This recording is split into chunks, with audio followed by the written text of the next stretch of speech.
White house ছাড়ার পর রাজনৈতিক অঙ্গন থেকে অনেকটাই দূরে রয়েছেন সাবেক মার্কিন প্রেসিডেন্ট জো বাইডেন। তবে ক্যান্সারের চিকিৎসা, শারীরিক দুর্বলতা এবং তার নির্বাচনী প্রচারণা ঘিরে পুরনো বিতর্ক সব মিলিয়ে আবারও আলোচনায় তিনি।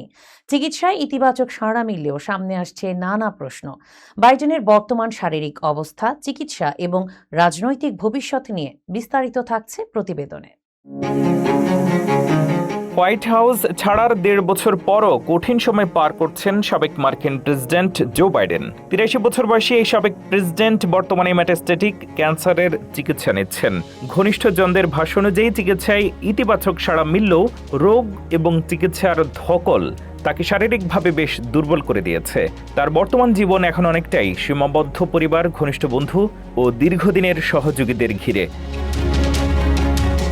2025 সালের মে মাসে বাইডেনের আক্রমণাত্মক প্রোস্টেট ক্যান্সার ধরা পড়ে। পরে জানা যায় রোগটি তার হাড়ে ছড়িয়ে পড়েছে এবং এটি স্টেজ 4 পর্যায়ে রয়েছে।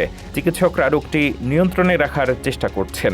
বাইডেনের স্ত্রী জিল বাইডেনও জানিয়েছেন, রোগটি শনাক্ত হওয়ার সময় পরিবারটি গভীরভাবে হতবাক হয়েছিল। তবে চিকিৎসায় তার স্বামী ভালো সাড়া দিচ্ছেন বলেও আশাবাদ প্রকাশ করেছেন তিনি।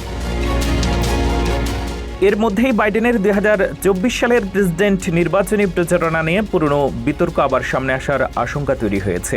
বিশেষ করে আগামী নভেম্বরে প্রকাশিত হতে যাওয়া তার স্মৃতিকথা নিয়ে তিনি আবারও জনসমক্ষে আসবেন।